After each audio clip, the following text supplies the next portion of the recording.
você. Que bom que você está aqui nessa manhã.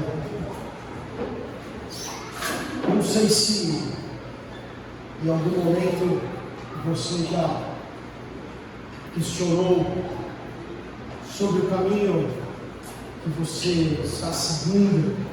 Se em algum momento da sua vida você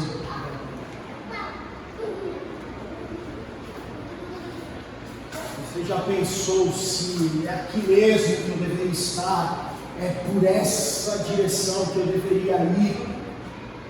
Mas eu queria, até porque nós cantamos algumas verdades muito profundas, irmãos. Muitas vezes a gente canta sem entender o que nós cantamos, e as declarações que nós fizemos essa manhã são fortes, porque a gente começou a oferecer a nossa vida a Deus, certo?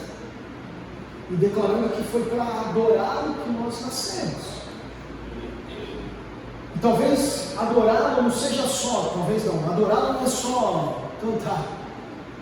Adorá-lo é viver uma vida declarando que Ele, como a gente cantou, Tu és o autor de todas as coisas, Tu és Deus em nós.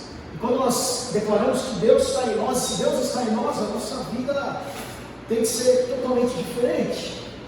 E eu queria compartilhar um texto com vocês, que está lá em Mateus capítulo 1,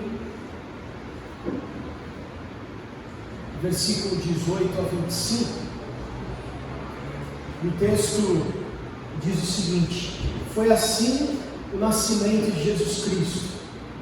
Maria, sua mãe, estava prometida em casamento a José, mas antes que se unissem, achou-se grávida pelo Espírito Santo. Por ser José, seu marido, um homem justo, e não querendo expô-la à desonra pública, pretendia anular o casamento secretamente. Mas depois de ter pensado nisso, apareceu um anjo do Senhor em sonho e disse: José, filho de Davi, não tema receber Maria como sua esposa, pois o que nela foi gerado procede do Espírito Santo. Ela dará luz a um filho, e você deverá dar-lhe o nome de Jesus, porque ele salvará o seu povo dos seus pecados.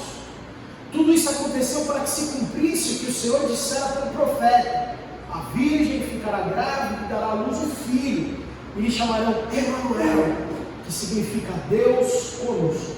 Ao acordar, José fez o que o anjo do Senhor lhe tinha ordenado, e recebeu Maria como sua esposa. Mas não teve relações com ela, enquanto ela não deu à luz um filho, e lhe pôs o nome de Jesus. Vamos orar mais uma vez, Pai? É a Tua palavra, não são as minhas, Pai. Que ela seja viva e eficaz no coração dos meus irmãos, Pai. Me usa como Tu quiseres, Pai. Misericórdia, para que haja, Pai, revelação. E nessa manhã uma verdade seja revelada para cada um dos meus irmãos, assim como foi para a minha vida, em nome de Jesus. Amém. Irmãos, muitas vezes é difícil nós... Você conhece essa história? Nós estamos longe do Natal, mas você conhece essa história.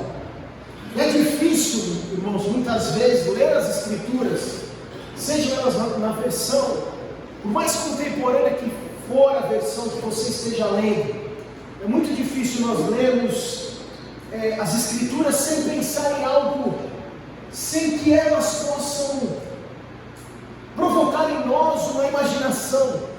É difícil você ler algo como nós lemos e não pensar e ficar imaginando.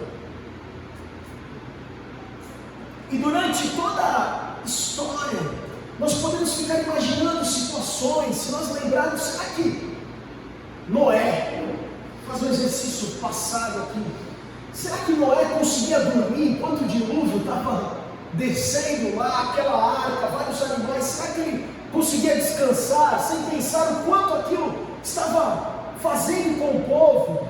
Quanto mais aquilo demoraria para que tivesse terra seca? Será que Jonas, depois de ser engolido por um grande peixe, nunca mais comeu peixe na sua vida?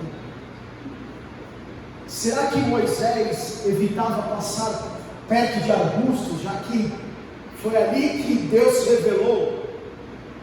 Será que Jesus contava piada? Será que Pedro, por uma segunda vez, tentou caminhar sobre as águas?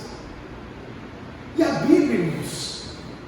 faz com que essas histórias fazem com que a gente possa imaginar. Nós podemos dizer até, irmãos, que quando nós lemos essas histórias, e são relatos que não são completos, nós não sabemos tudo o que aconteceu, porque Deus não quis, através do seu Espírito, que fosse revelado algumas coisas, porque está na palavra de Deus, é essa revelação de Deus para nós. Então nós podemos dizer que a Bíblia tem alguns, talvez a Bíblia é uma cerca com alguns buracos, e não são falhas, mas são coisas que nos deixam imaginar, pensar, estudar mais e buscar talvez respostas para as perguntas que eu fiz, ou até mesmo um dia lá na presença de Deus, talvez nós podemos perguntar algumas coisas. E ali, o que aconteceu depois disso? E como foi essa situação? São algumas, irmãos. Eu tenho outras escritas aqui. Será que aquela mulher, depois que foi perdoada do adultério, saindo dessa história, quem não tem pecado, tira a primeira pedra, será que essa mulher voltou para casa? O que essa mulher disse ao seu marido? Será que ela pediu perdão? Será que ela foi perdoada? Depois aqueles homens, aqueles leprosos curados, aquelas pessoas que eram curadas, o demoniado que foi curado, será que o que ele fez depois disso? Aquela Jairo, a filha de Jairo, que foi ressuscitada, irmão. Será que aquela menina pode se render a Cristo depois disso? E nós podemos imaginar muitas coisas. E como eu disse no começo, será que nós olhamos para a nossa vida e também podemos imaginar algumas coisas? Será que a nossa vida também tem alguns momentos que você já pensou, fala, cara, o que seria se eu tivesse tomado outro caminho? O que seria se eu tivesse feito a estrada da direita e não da esquerda? Como seriam as coisas se eu tivesse dito não para aquele convite, ou tivesse dito sim para aquele convite? Você já se viu imaginando? Você já se viu pensando em coisas, em possibilidades? Nós temos um quadro na nossa frente nisso.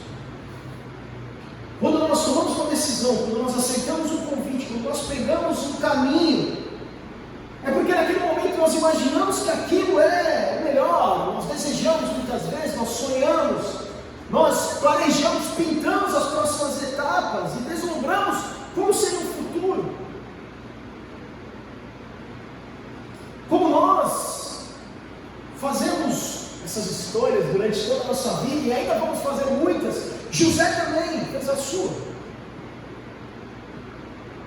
E José, em algum determinado momento na história de Mateus 18:25, José falou, não, ela está grávida, eu vou abandonar o casamento, eu vou abandonar aqui para poupá-la e tudo mais, vamos bancar. José fez uma escolha, irmãos. José, então, através de uma revelação que tem, falando, não, então vamos abraçar uma vida, para que não haja problemas, e vamos bancar esse desafio. E vamos aceitar isso. E no versículo 2, no versículo 7 do capítulo 2 de Lucas, o próximo capítulo dessa história é que Maria então deu à luz ao primogênito, seu primogênito. Envolveu-os com pano e colocou numa manjedoura, porque não havia lugar para eles na hospedaria. Antes de lermos, irmãos, novamente, esse mesmo versículo de Lucas 2:7. Imagine José. Voltamos para a história de Mateus 1:18-25. José então recebe a revelação que aquele seu filho, Maria, estaria grávida do Filho de Deus. Como seriam as coisas então? Até nós que somos pais, eu e você, pais, mães, nós sonhamos muitas vezes, na maioria das vezes, com a maternidade. Nós planejamos, na maioria das vezes, o nascimento de um filho. Nós compramos, fazemos um enxoval, nós montamos o quarto, nós escolhemos o nome. Nós escolhemos até, normalmente, a maternidade, aonde o filho vai nascer. Alguns escolhem o dia e a hora. José, então, entende que está esperando o Filho de Deus. Como ele imaginou que seria esse nascimento, irmãos? Talvez em Jerusalém, o templo, os sacerdotes, todo o povo se aproximando para ver, talvez um cortejo, talvez um desfile, ali como o menino Jesus, um banquete, uma festa. Afinal de contas, nós estamos falando do nascimento do Messias, não é o nascimento de ninguém. José tinha provavelmente a visão diferente do que aconteceu. Em Lucas 2,7 diz o seguinte: deu a luz ao seu primogênito, envolveu em panos, irmãos, e colocou uma manjedoura, porque não havia lugar para eles ali na hospedaria. Irmãos, já compartilhei com os irmãos, você encontra esses livros e tudo mais, mas eu tive a oportunidade de estar lá e vi. E a manjedoura, irmãos, é um lugar, uma pedra, onde os animais se alimentam. Duro, sujo, nada confortável para um bebê, para ninguém. A estrebaria é uma caverna fria, é um lugar onde eles guardam os animais, um lugar sujo, um lugar que cheira mal, cheirava mal. Eu tenho certeza que não foi isso que José planejou. Não foi isso que José sonhou para o nascimento do seu filho. Afinal, ele era Emanuel, o Messias. Eu e você já esteve numa situação parecida? Uma situação mesma, uma situação parecida com José. Você espera, sonha de um jeito e a coisa acontece de outro jeito. Um conflito entre aquilo que Deus fez e faz e aquilo que para nós faria sentido. Muitas vezes é o nosso conflito, isso não faz sentido, mas está acontecendo. Quantas vezes nós nos perguntamos, você se perguntou, só eu talvez, Deus, será que eu estou no caminho certo? Será que é isso mesmo? Muitas vezes nós perguntamos, Deus, eu devo virar para a direita ou para a esquerda? E depois que você entende que tem que virar para a esquerda, você pergunta, mas eu deveria mesmo ter virado para a esquerda? Porque as coisas não estão funcionando do jeito que eu imaginei que funcionaria. Porque, irmãos, durante toda a nossa vida de aflições, como prometido por Jesus para nós, nós sabemos muitas vezes, irmãos, o que é atravessar a noite procurando uma luz em meio à escuridão. Não do lado de fora de uma estrebaria, como estava José, procurando um lugar para pousar com a sua esposa, para que ela tivesse grávida de seus 40 semanas, esperando que o cara falasse, tem uma vaga assim, José, tem um lugar maravilhoso aqui, um quarto, não, Messias está nascendo, nós temos a suíte presidencial para vocês. Mas diferente dele que esperava por uma resposta, talvez eu e você temos muitas lembranças e muitas situações onde nós estamos aguardando essa luz num momento escuro, talvez na sala de pronto-socorro, talvez no acostamento de uma estrada, talvez num velório, talvez no cemitério, talvez na nossa própria casa. E aí nós fazemos as nossas perguntas. E aí muitas vezes, irmãos, nós questionamos até mesmo os planos que Deus tem para nós. E ficamos tentando imaginar por que Deus faz coisas assim. Por quê? Por quê? Por quê? E quantas vezes nós não passamos, culpamos até mesmo Deus por essas coisas. Agora, se você já questionou algumas coisas, e se você entendeu a história de José, e se você entendeu qual foi a posição de José, de aceitar tudo, eu quero te sugerir a fazer a mesma coisa que José fez, obedecer. José simplesmente obedeceu. Ele obedeceu quando o anjo o chamou. Ele obedeceu quando Maria explicou o que estava acontecendo. Ele obedeceu quando Deus enviou aquela família. José foi obediente a Deus. José foi obediente, irmãos, quando o céu estava claro. José foi obediente quando o céu estava escuro. Ele não permitiu que nenhuma dúvida pudesse, qualquer confusão, até mesmo a sua mente questionava por quê, como aconteceu o que é isso? Será que é mesmo verdade? Será que é um anjo? Será que realmente é o Emanuel? Ele obedeceu. Nada impediu que ele obedecesse. José, um carpinteiro não pode fazer nada sem muito planejamento. Ele não pode olhar ali e falar, acho que eu vou fazer uma prateleira ali, não. Acostumado a planejar todas as coisas, a medir, a confirmar as medidas, porque senão ele vai fazer errado, a ter certeza que a madeira seria cortada da maneira certa.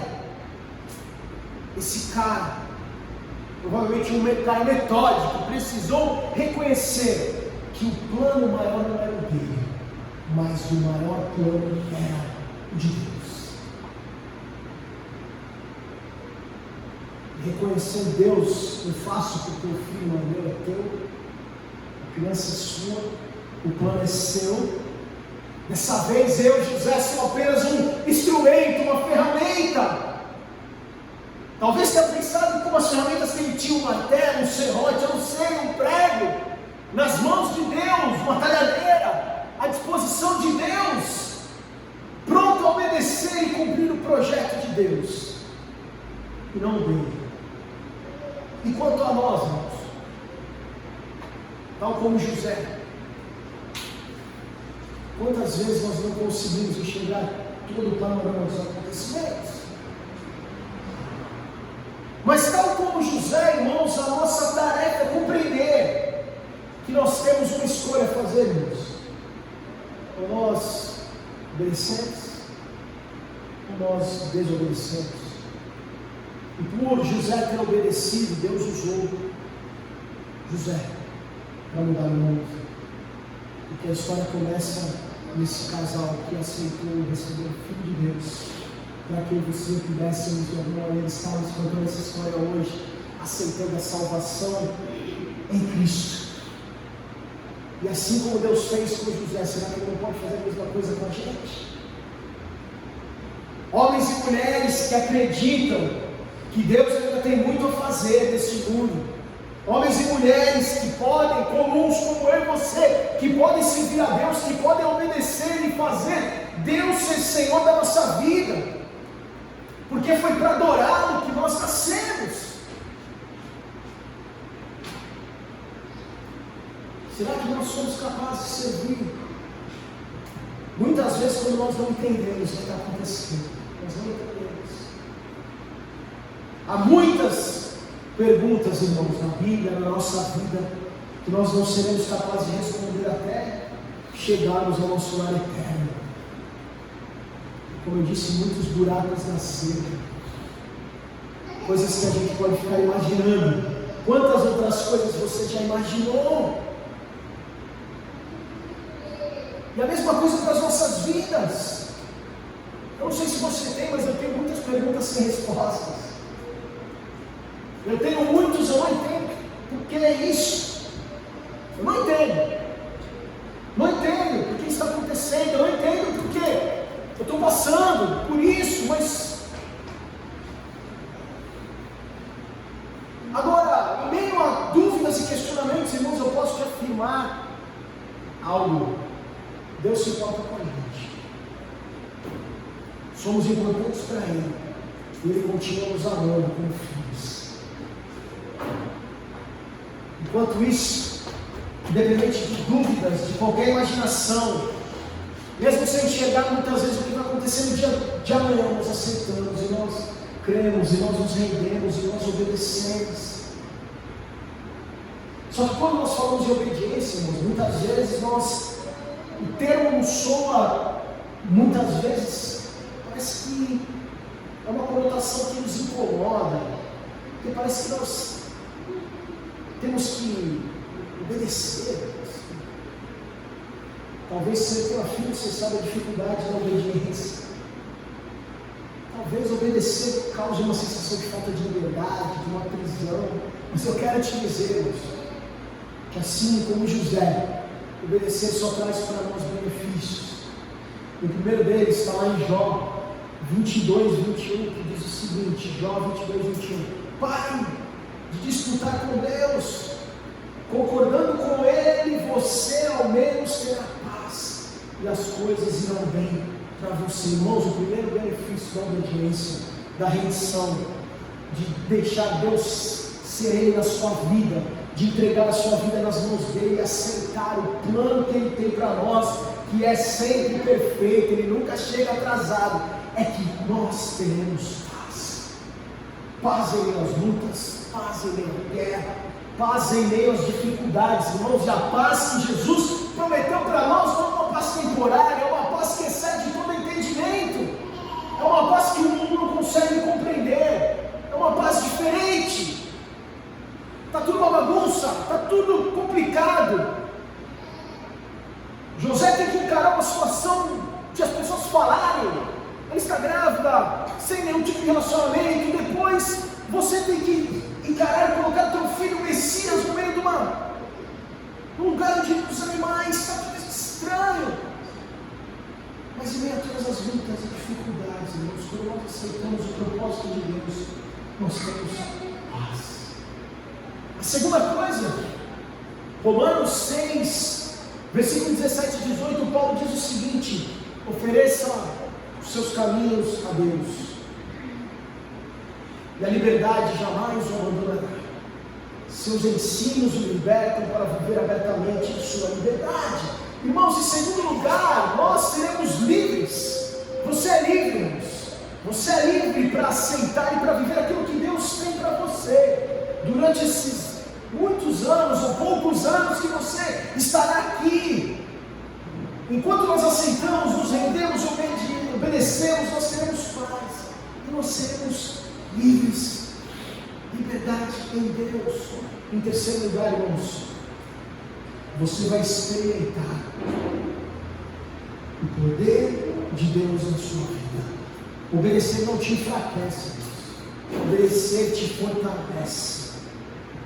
A grandeza do homem, irmãos, vem do poder. A grandeza do poder de um homem está na medida de sua entrega a Deus. Quanto mais nós nos entregamos, nós nos oferecemos, quanto mais nós entregamos a vida para Deus, irmãos, mais nós poderemos viver aquilo que Ele tem para nós. E nós não vamos entender, por isso nós precisamos obedecer, por isso muitas vezes nós precisamos nos render. Nada é mais poderoso do que uma vida de obediência a Deus. Tiago, capítulo 7, versículo 7, capítulo 4, versículo 7, diz o seguinte: portanto, entreguem-se inteiramente a Deus. Entregue-se inteiramente a Deus. Tudo, não deixe nada de fora, entregue todas as coisas a Deus. E eu te garanto, irmãos, que nós vamos experimentar em você a melhor forma de viver. A melhor forma de viver esses anos aqui na terra serão se nós entregarmos, oferecermos uma oferta, nossa vida como oferta a Deus. Irmãos, você é livre para escolher a quem você obedece, mas nós não somos livres das consequências dessa escolha. Então, o chamado Stanley Jones disse uma vez que se você não se rende a Cristo, você se rende ao caos. Obedecer a Deus não é a melhor maneira de viver, mas é a única maneira de viver. Nada mais funciona, nada mais importa. Todas as outras vias, irmãos, que não seja a nossa total obediência, rendição a Deus, nos leva à frustração, à decepção, muitas vezes à autodestruição. Obedecer não é um impulso emocional, irmãos. Quando nós entendemos isso, nós vamos ter então um ato inteligente, um ato até racional, a atitude mais responsável e inteligente que eu e você podemos tomar nas nossas vidas. É a melhor forma de viver. Foi por isso que Paulo disse lá em 2 Coríntios, capítulo 5, versículo 9, ele diz o seguinte: por isso temos o propósito de lhe agradar. Irmãos, os nossos momentos mais sábios serão aqueles que nós dissermos sim para Deus.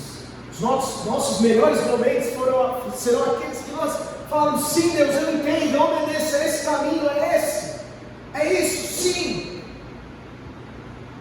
Então, irmãos, entregue tudo a Deus. Meu conselho para você nessa manhã é: entregue tudo a Deus, obedeça. Pois, para te adorá-lo, foi que nós nascemos. Nós cantamos: cumpre o teu propósito em nós, e Ele está à disposição para cumprir. Ele quer, irmãos, porque Ele tem um plano perfeito para nós. Cabe a gente não lutar, cabe muitas vezes a gente descansar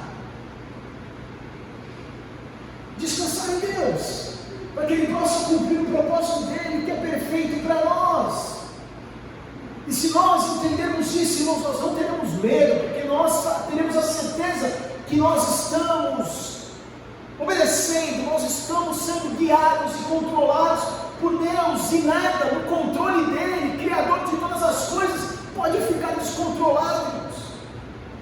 Controlados por Cristo, obedecendo, nada pode ficar fora do controle. Nós podemos dar conta de tudo, irmãos, por mais difícil que seja. Se você ainda, em alguma área da sua vida, está debatendo, lutando com Deus a respeito do que Ele tem direito de fazer, irmãos, eu conselho para você nessa manhã que você obedeça. Eu conselho para você nessa manhã que você se renda. Você se renda à graça, você se renda ao amor, você se renda à sabedoria de Deus. E assim como José, e não só José, outros exemplos, o próprio Jesus, ali no jardim Getsemane, falou: pai, está difícil, está muito difícil de aguentar, mas eu me coloco à tua disposição, obedeça, faça o que tiver que fazer. E essa foi a atitude de José, e essa foi a atitude de Jesus, e essa deve ser a nossa atitude. Nos rendemos, nós obedecemos, e aí nós vamos receber a graça, o amor e a sabedoria de Deus. Amém, irmãos? Feche teus olhos, vamos orar.